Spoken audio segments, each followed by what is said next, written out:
Hey y'all! Welcome to our podcast, The Pretty Ugly Struggle, hosted by Conni Luv and B. Each week, sit with us as we discuss viral topics, raising kids, relationships, running businesses, and trying to look good while doing it. The mother effing struggle is real.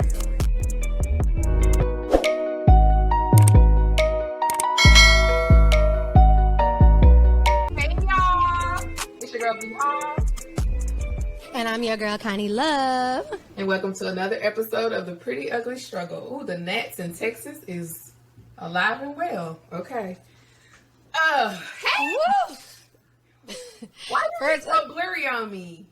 You're blurry too. I think it's just the, did you know it says it's going to do right? Oh, it'll be better, I said. Yeah. Let's just hope and pray that it's the right. Keep our fingers crossed. Or y'all going to see this distorted image. No more. Like, I'm getting sick of them, even though we haven't even really got to experience them. Yeah, we were supposed to start recording this 7 o'clock my time. It's 9:40. That's how long we have been trying to get this thing set up and going. It don't even seem like it's been 2.5 hours. Yeah. Oh my God. Okay. Let's get this show. Okay, but we're here. Let's go. Let's get it That's started. We gonna make it look pretty though, but that's a struggle. My heart is sweated out. I'm sweating over here. It's hot. Girl, what's been going on? How's your week?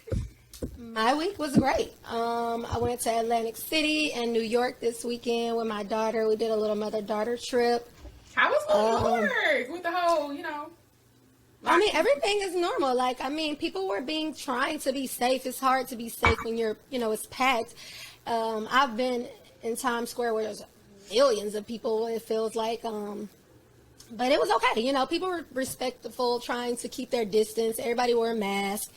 I mean, people are trying to get back to normal. Yeah. So I didn't see anything outrageous. Are they at 100% capacity?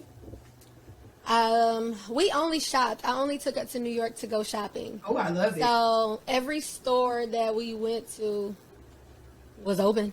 Yeah. I think things were closing a little early in some areas, but other than that, we ain't run into no problems. Everything was open. That's what's up. I've never been to New York. That sounds like fun. I'm not a big fan of New York. I like it. No, I don't. I'm just not a big fan of New York. I'm a Southern girl. Keep me in the South. I lived in New York for about 6 or 7 months when I was a flight attendant. Mm-hmm. It wasn't my cup of tea. It's too crowded. You got to take the train everywhere. It's just, people are always rushing. Yeah. Not my cup of tea. Yeah. But we had a good time. On my bucket list. I definitely want to visit. And check it out. So let's hop right in then. Let's get in there. Shoot, we took so long trying to get set up that I didn't forget what we were supposed to be talking about. Well, everybody has been talking about the Joe Budden catastrophe that is imploding as we speak. Of course, you guys know that Joe Budden has had a podcast for about 4 to 5 years with Rory and Mal. And I want to say Rory came in on episode 2 from what I'm understanding. And then Mal came on episode 77. And at that point, they weren't making any money. And then they got contracts and lawyers involved. And then they started making some money, like some big time money. Yeah. And what else did Mal? They came out. Mal and Rory came out and did a sit down and aired everything out. Was saying they are a percentage based. They have a percentage based partnership. And so basically, profit sharing partnership, kind of. Yeah. Whatever. Yeah. They say there's $1 million and Joe Budden gets a certain percentage and Mal and Rory get a certain percentage. Yeah, when you set up your partnership like a profit sharing partnership or a percentage based, basically if I say 50%, that means I take care of 50% of the expenses and I get 50% of the profit. If you get 25%, you're responsible for 25% profits and 25% liabilities. So that's what you're splitting. You're splitting the liabilities, the work, and the profits. I wonder if they were paying their part as far as from what I understand, they were shooting at someone's house originally, and then they moved to a studio. So I guess the expenses went up. once they moved, and they were basically just saying we just want to see the books because they had $100 million deal on the table with Spotify, and that fell through because Joe and Spotify couldn't come to terms. So that was off the table. So I guess that's what made Rory and Mal start thinking like, well, if we was about to sign $100 million, what have we actually been making with this podcast? Yeah. And so they apparently they had been asking to see the books, and Joe kept giving them the runaround and all this type of stuff. And so they said it was since 2019, and then when he did send them the accounting, he sent a spreadsheet. That's not accounting, you know what I'm saying? And then it was a $400,000 discrepancy. That Rory found just like that, from what he said. Yeah. Good. So of course, like, where my money? Like, what's going on? And they said it wasn't an issue. Like, nobody was accusing, but Joe Budden would always get defensive whenever you ask. Like, hey, what's going on? Yeah. And when a person does that, sidebar. Well, Joe said that he was feeling away because he was giving them extra money.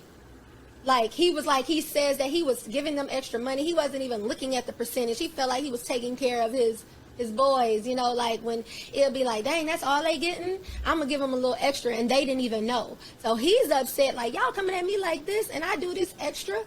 You know what I mean? I can't see Joe giving them extra money just because from the goodness of his heart. I don't know the guy.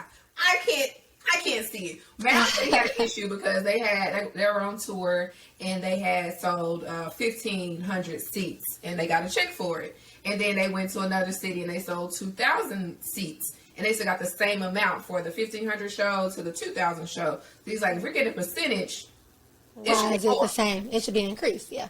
Profit is higher, so that's when things kind of started getting heated up as far as like they really started pressing him about seeing the numbers. And then I guess that's when he sent the spreadsheet. Yeah.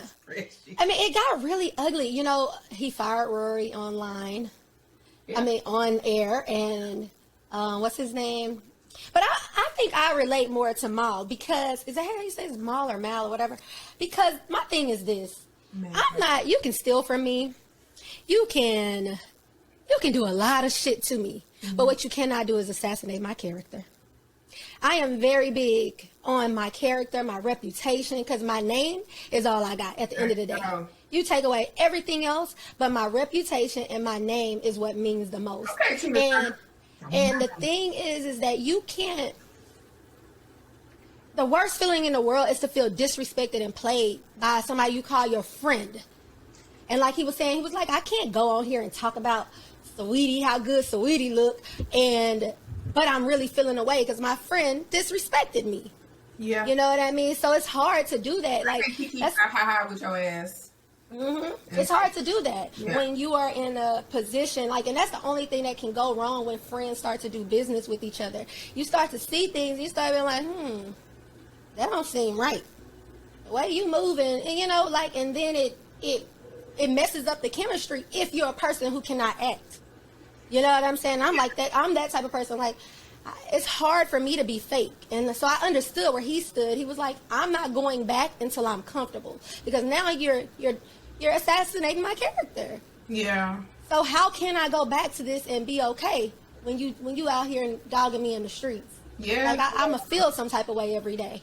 You know what I mean? But Rory is like, he would have went back if the numbers and everything would have checked out. Because they kept saying on their sit down video, they kept saying that it's not about the money, it's not about the money. And I understand where they were coming from, but it is about the money as well. Like, you're stealing from me, and you dogging me, and you making me look stupid. Like, come on, my dude. I think that they were saying it wasn't about the money initially. Yeah. Like, they never accused him of stealing. Right. Like, they even on there, they said, we're not saying he stole anything. We're saying his behavior became suspicious, but we don't know if he took anything or not. Yeah. The podcast isn't breaking up because somebody missing money or somebody didn't get paid. The podcast is breaking up because the initial conversation was about finances. And that conversation led to disrespect. Yeah. It led to secrets. It led to some unwanted attacks. You know what I mean? So that's why they keep saying it's not about the money. Yeah. You know what I mean? Like, no, we're not breaking up because we didn't get paid. We're not breaking up because we wanted more money. We're breaking up because of the aftermath of all of this. Yeah, like, you moving funny. Like, as not only as a business partner, but as a friend, you moving funny. Like, this ain't what we about, right? Yeah. Like, which one do you think is more important? They came out and spoke on it because he was putting stuff out. Joe Budden was putting stuff out there that wasn't sitting right with them, and they like, let me clear my name. You know what I'm saying? Like, plus Joe has just been real shaky, like, for years and years. Like, he's made a lot of fucked up moves. He's fucked over a lot of people from what I was reading and listening in on. But I did see that Rory and Mal are going to start their own podcast. Yeah, they actually, I saw that. It popped up on my YouTube today. I think it's a good idea. Like, don't stop doing what y'all are doing. I actually prefer them over Joe Budden. I've never been a Joe Budden fan as a rapper or a podcaster or as a love and hip hop TV personality. Yeah. He's rude. He has an overinflated ego.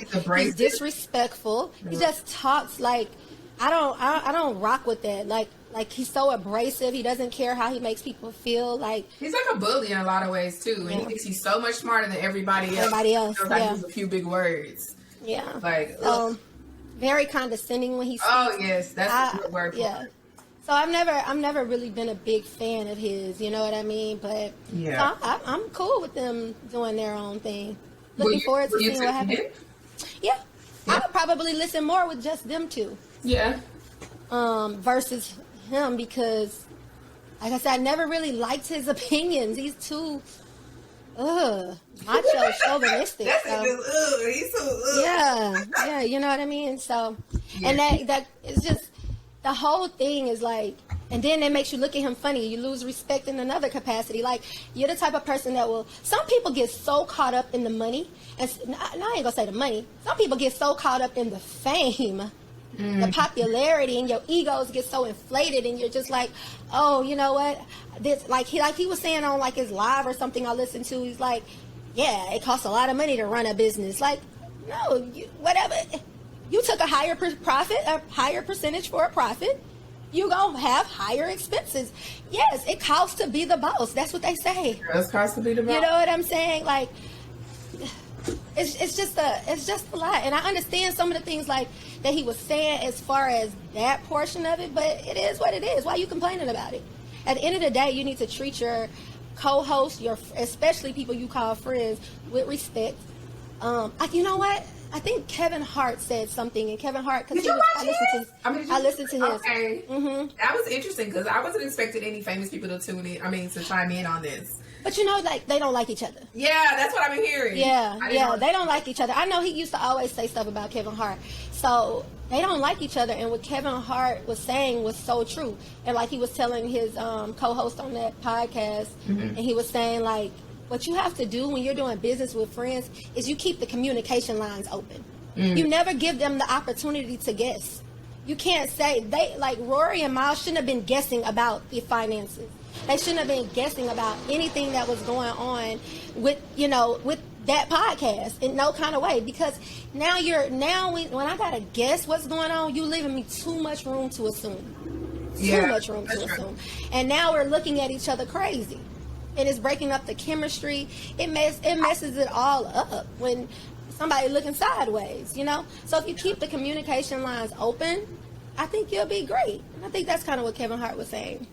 I wonder if they're going to sign with, like, I think Kevin Hart has his own, and of course Charlamagne has his own network, and I wonder if they're going to just do their independent thing or if they're going to sign with some other network, some big network. I'm wondering. If Charlamagne is as petty as I think he is. And so is Kevin Hart. They're both, they work together. Yeah. They have to work together too. Oh, yeah. So one of them, one of them petty mother. Yeah. So if it was me, come on over here. I think Mandy said on the episode when she was like, Joe Budden's podcast is death row record. Speaking of Mandy, I don't even like her fucking name. You know that there was issues on that new podcast that they have on Joe Budden's network Here's the thing, or See the Thing Is. I think See the Thing Is, yeah. See the Thing Is, something like that. See, here's the thing, something like that. Anyway, it was Mandy, Bridget Kelly, and Olivia Dope. They had an all-female cast, and they had done quite a few episodes all together, and I think it was episode 16 or 17 where Joe popped in on the podcast, and things just went left after that. And even that, I don't mean to interrupt, but even that showed his character. He's so fucking messy. Like, as a man, you get on there and he was throwing like, "Oh, did y'all see Girl, I Guess, high intro?" Like, even as a man. Yeah, like even as a man, I was just so catty. Yeah. Huh? What'd you say? They were already upset about it. Yeah, and you just wanted to poke and pick and just to keep any... I don't like people who will do anything for a view, a rating, or a dollar. Like, don't sell your soul or don't put yourself out there or mess up what other people got going on just for those three things, and people will do it. A like, a view, a dollar. People will sell their souls for those things these days. That is the times we living in. That is for sure. Yeah. And you could I watched the episode the day it viewed, the day it aired, and you could just tell that Olivia Dope was really uncomfortable with the conversation. Of course, it was edited when the audience got to see it, but it was still, you could tell that this is weird. So, a little background. So, Olivia Dope was like the third cast member. There's three of them on there. Olivia Dope just ends up leaving. Nobody knows why she leaves the show. You mean, everybody? We didn't know. Yeah, we didn't know. Like, the audience, people who watch, nobody knows. Okay, why did she leave? She just left one day. They never addressed it. They never talked about it. But she ends up putting out this video telling her why. She'd been gone for like 3 months. Yeah, just disappeared, right? And she puts out this video telling why she left. And it's basically because she said Joe Budden sexually harassed her. But if it did, he basically was like, he tells her, hit a button, bitch. You know, like, and she's like, she tries to laugh it off. Like, she's like, ha, ha, ha, ha, ha. You know what I mean? And you could tell she was, like, uncomfortable as heck. You know what I mean? And she actually goes on and tells more, like, this whole episode, he was just doing all these different things that were ridiculously disrespectful. Yeah, talking about wanting to have sex with her, or he would fuck all his female co-hosts or whatever if he had a podcast with all women, and telling her something about, I guess she had a shirt that was showing cleavage, and they was like, she carrying the show because y'all over here, you need to show more cleavage, you need to be more sexy, you need, stuff like that. Like, the whole time, he wasn't there the whole episode though. I don't remember him being on the whole time, but in that few minutes he was there, it was still like, whoa. And then she said when he's like, let's hug it out, and then he grinds her when he decides to hug it out. Hips. Yeah. That's what she said. The thing is that, and then you insinuated wanting to fuck her more than once. And then you go on another podcast, on your own podcast, and after that, and talk about how you got your female podcast host, and you want to fuck them. Yeah. Like, it's just ridiculous. Like, that's just too chauvinistic. It's disgusting, and he should be completely embarrassed. But probably being the narcissistic mother effer that he is, he ain't. He's gonna find some type of way. Like, he's one of them people, all press is good press, and I do not believe that, and he probably one of those people, like, he don't care as long as people talking about him and watching the YouTube channels. He doesn't even give a damn. But you could just watch her and see how traumatized she was. Yeah.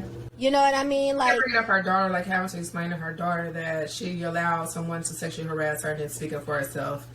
And, of course, there's stuff in the background that we haven't seen or heard, but she did mention that she told the other two ladies, Mandy and Bridget, on the podcast in group text, what was going on and that she was leaving the show, and they just removed her from the group chat. Didn't say anything till a week later to her when she spoke to them individually. This is what Olivia Dope was telling us. How do you feel about that? How do you feel about their decision I've never to liked distance Mandy. themselves? I've never liked her personality. I think she's a really big bully. I think she just does anything for a man. And I never liked her energy. And so hearing Olivia say that, I'm like, I believe it. And then apparently, so I also listen to Jessie Woo. She does this, I'm Triggered on YouTube. And Jessie Woo is, you know, she's in the podcast world, so she knows all the ladies and all that type of stuff. And she's really good friends with Olivia Dope, right? So she said, you know, she's been talking to her this whole time. And apparently Mandy and Weezy have a Patreon, of course. And on one of their Patreon episodes, she alluded to Olivia hitting her. And I was just like, what? Like, why did this escalate to somebody being physical with somebody? Like, I just thought that was really odd. But Jessie Woo was like, she'll go on Twitter and she'll throw shots at her. And she's always talking about protect black women. But in this instance, you can literally protect this woman that is your co-host, that's supposed to be your friend.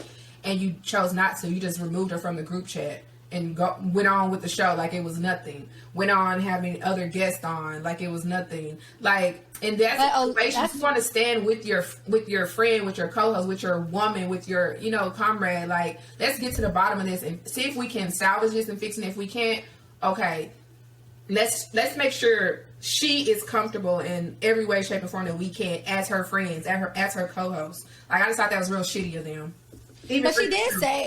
But she did say that, you know, she was like, at first, she just agreed because she didn't want to go against the grain. Like, yeah, it's okay. You can post it. How often have women done that? We do that all the time. We do it all the time. Yep. And then she said Mandy is the one who was like, hey, you might want to look at this. I know it doesn't sound bad, but visually, it's, you know, you might want to take it out. So she did consider that. You know what I mean? Which was good. But to say that no conversation was had and they just removed you, like, but some people are okay. Like, that's where, again, it's like we're in this world where you're willing to do whatever because you want to be famous, because you want to be seen, because you want to be known, because you want a couple of dollars. You'll destroy relationships. You will not take up for your friends, you know, or take up for your co-host. Like, it's. I just that whole situation. Like, why are you doing this? Is it for $1? Or is it so you can go to Joe's pool parties this summer? So you can be in the in crowd? Like, what was the purpose of you shitting on Olivia? You know, on your podcast or whatever? Like, Jessie Woo was going in on her. I was like, I'm glad somebody spoke up against her. I feel so bad for her because working in a predominantly male atmosphere, I have encountered that situation so many times where you just gotta laugh it off or, you know, just be like, oh, okay, because you don't want to rock the boat. Yep. You know, so you laugh it off, you make a joke back, and you just hope and pray that they don't do it again. You know, because otherwise you're gonna make this big deal, and you gotta look at everybody else like you're the difficult one, and you know, it was just jokes. But sometimes if a joke makes me feel uncomfortable, it's no longer a joke. Also, you're still my boss, and we don't have that type of relationship. Type of rapport, and that's what she was saying. I didn't really we don't know have that you rapport. before we came on this podcast. We don't have a personal relationship like you. But as my boss, like, I mean, as a boss, as a man, like, you're not a young 24-year-old boy trying to holler at a girl. Ooh. You a 40-some-year-old man. You don't talk to women like that. You just don't talk to women like that. You don't call women bitches. You don't talk about how you want to fuck them. Like, that's just the most disrespectful shit you can do, especially on air where thousands and millions of people have access to it. It's just a certain way you shouldn't want to carry yourself because it's going to not allow you to get in certain rooms. And Mandy did come to her defense on that when he did call her a bitch on the podcast. She was like, you can't call a woman a bitch unless you're a gay man or her friend. Like, you can't just be calling women bitches. But I mean, it was just like a laughing kind of mood type stuff. But she did say that in her defense. But he kept going on, and it just got ugly. It got real bad, and it's just, and it sucks that she had to even endure that. Like, I really, really hate that for her. And of course, the people are blaming her. Like, why she want to come out now and speak on it? Why didn't she say something then? Why didn't she speak up while she was on the podcast? Why didn't she say it made her feel uncomfortable while she was on the podcast? And I think she did an awesome job explaining all of that. She did. She said, you know, when you're in that situation, you want to kind of keep the flow. She was maintaining her professionalism. She was trying to laugh it off, trying to keep it going. He was persistent and consistent with his remarks. So what I don't have to come out right away. When she did what she was supposed to do, let me speak to my lawyer. Yeah. She quit right away. She's like, I'm not coming back to that. Yeah. You know what I mean? Let me go speak to my lawyer. Let me figure out the way I'm supposed to handle this before I just jump off and just go off. You know what I mean? And that's what we're expected to do. But very professionally, honestly. Very, very well. She did. And even disappearing for a moment, gathering yourself, gathering your thoughts, figuring out how you want to address it. That shows a lot of tact, a lot of class. You know, she just... Her character, she dope. Mm-hmm. She is Olivia Dope. Yeah. Let me give her a round of applause. I think I got it.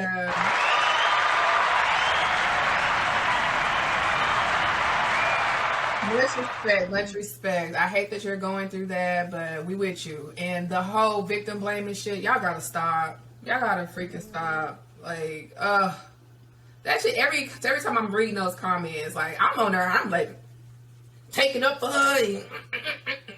You don't know what it's like to be a man. You don't know what it's like to be a woman. You really don't.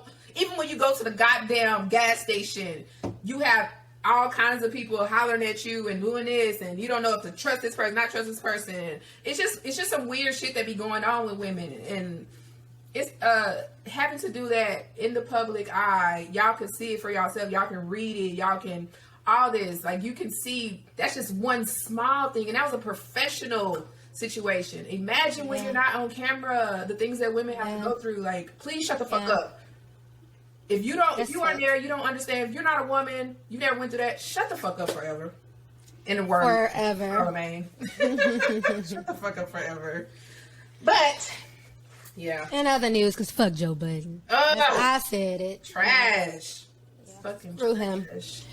But yeah, that's it. All that podcast drama, girl. The podcast world on fire right now. Girl, and they keep coming. Barack Obama got a podcast. Who is this with? He's a rock star. Have you heard it? Honestly and truly, I haven't even been listening. I haven't been listening to podcasts. I've been so freaking busy. Rock star. And his name escapes me. Anyways, he has a podcast. And then I just heard that Dave Chappelle is coming out with a podcast. It's going to be on a paywall, which means like a Patreon type of thing. But, yeah, everybody is just joining the podcast world. So, yeah. Well, good luck. I mean, it messes up for the little people who, you know what I mean? Because now, if you have to listen to Dave Chappelle, if you got a choice to listen to Dave Chappelle, Michelle Obama, all these great people, on your free time you're going to listen to the great people. Then it reduces the people who want to listen to the little people. So it makes it a little bit harder for the little people to grow. From the bottom. Yeah, so you had to have caught on to that goddamn on podcast world before it became the podcast world, you know? Yes. So you had to get on that wave. Follow our YouTube, by the way. We're almost to... Somebody was knocking. We're almost to 4,000 watch minutes, and we need to get to 1,000 subscribers so that we can grow this and make some moolah. You know what I'm saying? Yeah. Follow us on the YouTube, The Pretty Ugly Struggle. Also follow us on Instagram, and we do have a Twitter, The Pretty Ugly Struggle. Did you want to talk about the PPP situation? We got time. What was it though? You had sent me an article of basically everybody going to jail. Everybody going to PPP prison. PPP prison. No. Because see, what people didn't understand, like when they did the PPP and they did it illegally, when people were filling out those forms for them, they were putting that their business made $100,000 in 2020 in order to get $20,000 in 2021. So when they go to file their taxes, they're not putting that they made $100,000 in their business. So the government like, hey, on this you said. Well, we don't even know yet if that's going to be the case. Like, in 2 cases that I've seen, that was the issue. So where they didn't know what the business was. The person put on their shit when they was going to file their taxes. They didn't know their EI. So these people are, the ones with the people that are like facing charges now, these are people who are making up businesses that have employees, right? So the $100,000 that you're referring to, that's for only self-employed people. That's where you're capped at. You're capped at that $100,000. Right. A self-employed person, Because the thing is that with the PPP, they're only asking for a draft of your Schedule C, right? So they're not saying, send me the one that you actually submitted. So that's the only thing that you can say, okay, well, I didn't file that because it was a draft, right? Okay. So that's the only thing that would cover. Those people that you see going to jail, they are making fake documents, which are like, so when you have employees, when you're not self-employed, you actually are a small business that stands for, what is it, Paycheck Protection Program? Mm-hmm. So what the PPP is just 2.5 months of your payroll. So if you have that 100,000, so if you put that 100,000, you divide that by 2.5, that's where you're getting that $20,000. Yeah. That's how that's calculated. It's 2.5 months of payroll. The government is expecting you to use that $20,000 for the self-employed people for your payroll for 8 weeks, because you said that that's what you're lacking, right? And then you fill in your paperwork to get it forgiven. Right. It is the people who are saying, people are getting millions of dollars. And those are the people that are saying, hey, no. I sent you. How much did he get? Baby Blue. Baby Boy Blue. What's that boy name from Pretty Ricky? He got millions anyway. Yeah. So a lot of those, when those people are getting millions of dollars, what they're doing is they're falsifying businesses. They're saying, I have a business and it has 30 employees and each one of those employees are making $60,000. So they're getting all of this money. Yeah. Now because when you own a business and you file like that's the difference. Self-employed and owning a business and being a business owner are two completely different things. Yeah. If you don't pay payroll to anybody besides yourself, you're considered self-employed. Right. If you pay payroll to other people, well, then you have other documents you have to file as a business owner. You got to give them people W-2s or whatever way you pay them. Some people, like I pay my employees 1099s. They're contractors. They can go file their own PPP, because that's the way I pay them. So they're contractors. So they're falsifying these documents saying, I had this many employees. So now the government is like, well, where are all these W-2s at? Because you're supposed to submit these documents. Now, those little Schedule C's, that $20,000, I just think they're going to end up having to pay some taxes or something. I don't think they're about to do nothing major to those people. It's them people who or something, and yeah, they might do that. You know what I'm saying? Like even when you get charged for tax evasion, people, they don't want the little man. Yeah. They want the big man because then you're committing a federal crime anyway, and federal time is based off of how much money you scammed. You get what I'm saying? You scam the government out of millions, you get more time. Mm-hmm. Scam the government out of thousands, you get a little bit of time. You know what I mean? So I just don't think that the $20,000 people about to go to jail, but it's going to be a lot of them big time scammers that's going to jail. What I with it is there's some business owners. I'm in like this little group, and there's some business owners in there, and they were saying they didn't even qualify for it, but the people that are falsifying their documents are getting it like easy, no questions asked. They're like, how the world works? How the fuck is that, huh? That's how the world works. That's what the government. The government is the scam artists themselves. Like it's a setup. They were saying they feel like it's a setup, like to get black people or poor people to do this illegal shit, like make it easy for them to do it. So they come. Nah, because I'm gonna tell you, they figured it out first. Oh, they figured it out first. Like people? White people, they figured it out first. We get to every scam late. We do. We get to every scam, any blue collar crime. We get there late. We get to everything late, including crime. You know what I mean? So they figured it out first. So I don't think it was a setup. I think that black people started seeing an opportunity and taking advantage of it, and then what we always do, and we end up getting caught, and then we get the shorter end of the stick.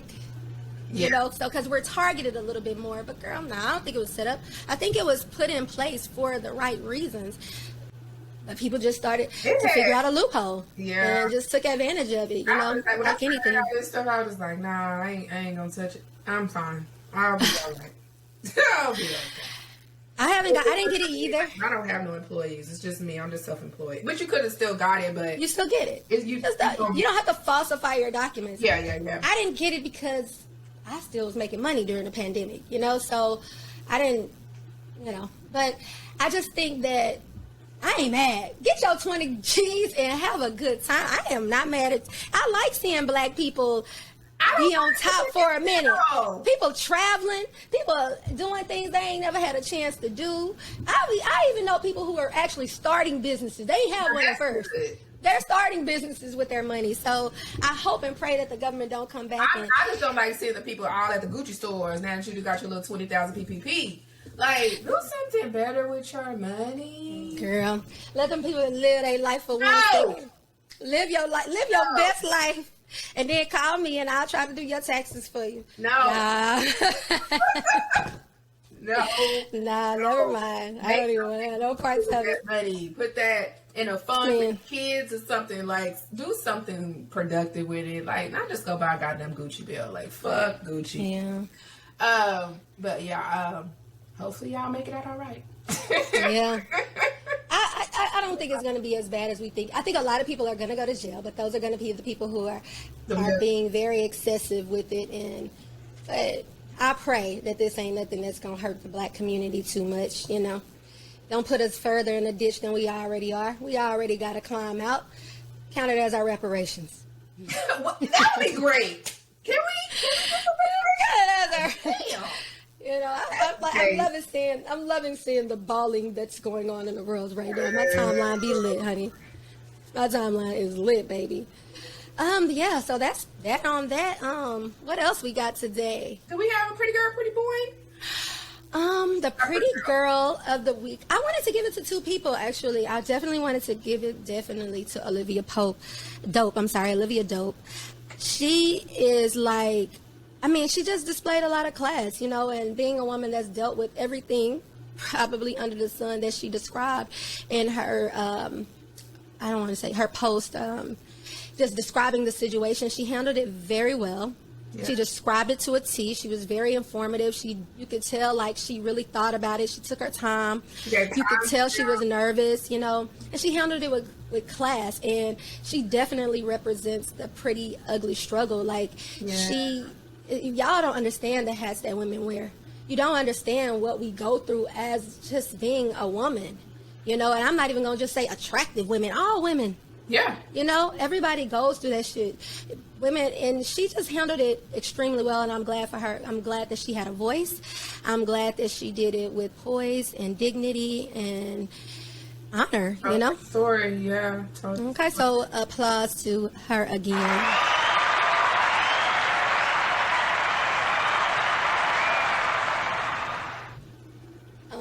Who else? I said Vanessa Bryant as well. Mm-hmm. She gave that speech accepting Kobe Bryant's award or acceptance into the Hall of Fame. Mm-hmm. You know, she did it so, I watched it, and she did it so well. Like, you could tell she was nervous. She didn't cry. She spoke about her husband, and she was proud, and her daughter. And I can only imagine what this woman has been going through for the past year. Has it been a year? You know, since this happened. 2020. Yeah, she's just been dealing with a lot, and she's holding herself up. And I cannot imagine losing a child and my husband at the same time. Yeah. And she's holding herself up and representing them both very well. So I definitely think she deserves a round of applause because she represents, again, that pretty ugly struggle. She probably cry every night. Yeah. But getting out there and accepting an award with so much poise and dignity, it is something to applaud. Too. Like, she's had some dealings with Nike and things like that. Like, now handle business stuff, still take care of her family. Like, dealing with the stuff with the people who videotaped it or took pictures of the scene or whatever, the pilots or whatever, just all of that. She's handling it all. And then another thing I noticed too, she invited his parents, and you know, he didn't really have a good relationship with them, but she did invite them to that night, and she shouted them out, and she gave them their reverence that was due. That takes a lot of class, for lack of better words, you know. So she definitely deserves another round of applause as well.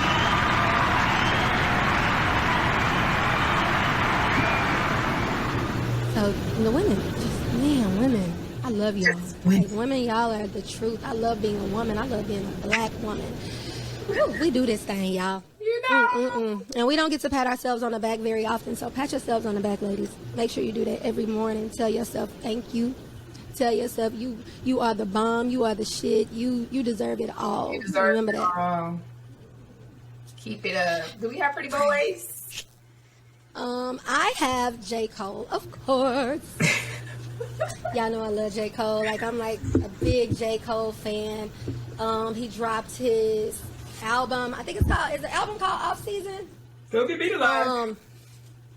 I think, and I watched his little documentary that he did, and it was just dope. Like, He has a documentary? he represents himself very well. Yeah, it's called The Off Season. The songs, I listened to it maybe 4 or 5 times so far. I've been so busy this week, but all of the songs jam. I never expect anything less from him. I love the little documentary that he did because he just talked about like his struggle, like coming off being a college student and pursuing his dream, and while all his friends went and got jobs after college, he started trying to be a rapper, you know what I mean? And I just think that was cool. And then also he announced that he's playing basketball for the African League. I just thought that was the coolest thing in the world. I know he's gonna bring attention to that league, and that's so dope, you know what I mean? So that come on now, who goes to the motherlands and plays basketball after you're a famous star? You don't have to do that, you know what I mean? So I love that about him. So of course, Kudos. I'm gonna get him. Boy. And that's pretty much all I got. That's who I got. You got anybody special that you wanna? No, I think that's it. We want to give our prayers out to what's going on in Palestine. Is that how you say it, Palestine? Girl, don't give me the line. Palestine. Because we got a Palestine in Texas, so I don't want to repronounce this. But they're just trying to take over their land. Like, all of a sudden, they're at war, basically, and people are being killed. They're doing airstrikes and dropping bombs on residential areas, and people are protesting. I was looking up today, there are over 80 countries that are protesting this, but the United States is not even airing any of it. Like, you have to go. You know why, right? Well, you understand why? Huh? I said you understand why? Bad guy, basically. Yeah, like it's like when your homegirl started a fight and she wrong. You don't want to tell nobody she wrong. You just gonna sit there and have her back in silence.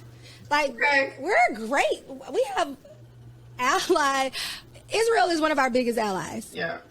You know, they say that we pay Israel at least $1 billion a year just to stay at peace, because you know they say that they have nuclear weapons is the rumor. They've never confirmed it, but they are known to have nuclear weapons. So we don't want to be on their bad side. And so we're going to make sure we keep them allies tight. And that's been like, I'm trying to get my history that I know. You know, I used to be a nerd. That's like 1945 or 1950, somewhere around there. The Israel and Palestine war, it goes all the way back. You know what I mean? So, and we were on the side of Israel back then when they did take, you know, the land. It's like, y'all not enough? Like, y'all. Yeah. Can you just have this? Like, damn. So it's just been crazy. Like, I've been watching all the protesting and stuff, and it's just really sad. It just like hurts my heart, you know, that those innocent people are going through that. So we're sending you our love and our praise. We definitely are. I think that's it, baby. Yay! Follow us on Instagram, Facebook, Twitter, YouTube, The Pretty Ugly Struggle. I'm your girl, B Hall. And I'm your girl, Conni Luv. See you next week. Hi. Did we ever get an outro? No, we need to do one. Even if we do just the music. I thought we. Hey, y'all.